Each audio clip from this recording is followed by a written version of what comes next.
मान्यवर, सबसे बड़ी बात जो मेन समस्या देश के अंदर बेरोजगारी की है, इन्होंने स्किल के नाम से और कौशल के नाम से ये चाहते हैं कि किसानों के बच्चे, गरीबों के बच्चे, एसटी के बच्चे इतना ही रोजगार करें ताकि वो कोई बड़ी बात सोच ही नहीं सकते, 10,000 15,000 की नौकरी करें। मान्यवर, ये सारे लोग अपने बच्चों को इसलिए पढ़ाते हैं कि इनके बच्चे पढ़ लिख करके सरकारी नौकरियां करें, लेकिन इन्होंने बड़ी सोची समझी नीति के तहत ये सरकारी नौकरियों को धीरे धीरे ख़त्म कर रहे हैं। आज की तारीख में भी मैं समझता हूँ कि पूरे देश के अंदर करीब 30 लाख सरकारी नौकरियां बकाए हैं।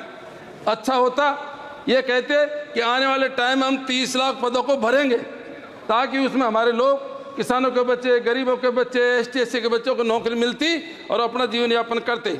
ये बैकलॉग भरने की बात करते तो हम समझते कि ये हमारे पक्ष में, ये किसानों के पक्ष में। और सबसे बड़ी बात, निजीकरण के नाम स्टार्टिंग में जैसे इस बार लोकसभा का चुनाव चालू हुआ, ये संविधान संशोधन की बातें कर रहे थे, ये आरक्षण खत्म करने की बातें कर रहे थे, लेकिन जैसे इनको पता लगा कि जनता का मूड क्या है, इन्होंने तुरंत यू टर्न लिया और ये आरक्षण बचाने की बात करने लग गए। ये कहने लग गए कि हम आरक्षण के पक्ष में, यदि आप आरक्षण के पक्ष में हो तो आप ये सारे पब्लिक सेक्टर को ख़त्म क्यों कर रहे हो। ये कहते हैं हम आरक्षण ख़त्म नहीं करेंगे, ये पब्लिक सेक्टर को ख़त्म कर रहे हैं। इन्होंने एयर इंडिया बेच दिया, इन्होंने हवाई अड्डे बेच दिए, इन्होंने और हमारे पब्लिक सेक्टर बेच दिए। और सबसे बड़ी बात, बैंकों का मर्जर, बैंकों का मर्जर इन्होंने किया।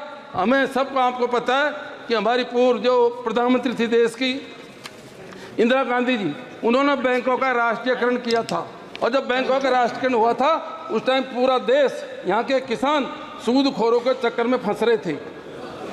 जैसे बैंकों का राष्ट्रीयकरण हुआ, देश की नीतियों में, देश के विकास में और रोजगार के मामले में लाखों लोगों को बैंकों के माध्यम से रोजगार मिला। लेकिन आपने वापस बैंकों का मर्जर करके, मैं कहूँगा बैंकों का मर्जर करके प्राइवेट बैंकों का बढ़ावा दिया और लाखों नौकरियां आपने खत्म करी।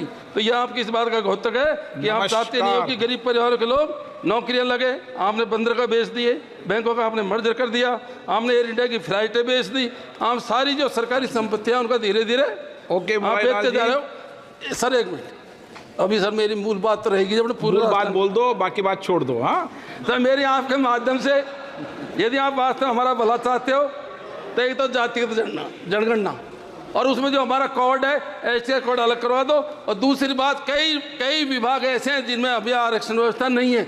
और विशेषकर ये सही है कि देश के जितने भी टॉप पद हैं, हाई कोर्ट देख लीजिए, सुप्रीम कोर्ट देख लीजिए, देश के चीफ सेक्रेटरी देख लीजिए, बड़े बड़े पदों पे हमारे लोग हैं नहीं और कई जगह आरक्षण व्यवस्था है भी नहीं। इसलिए मैं आपके माध्यम से ये चाहता हूँ, जिस तरह से IAS की एग्जाम होती हैं उसी तरह से भारतीय न्याय सेवा के एग्जाम भी हों, ताकि कुछ गिने चुने 400-500 परिवार ऐसे होंगे जिनके लोग शुरू से आज़ादी से लेकर आज तक हाई कोर्ट के जज, सुप्रीम कोर्ट के जज बनते आ रहे हैं। तो मैं समझता हूँ कि न्यायिक सेवा को भी जिस तरह से IAS की एग्जाम होती है उसी तरह से ले आए तो निश्चित ही हमारे लोगों को इसमें फायदा होगा। एक मिनट सर, मेरे से बहुत देर में नंबर आया, मेरा आपकी कृपा से एक बहुत बड़ा हमारे राजस्थान का मुद्दा है।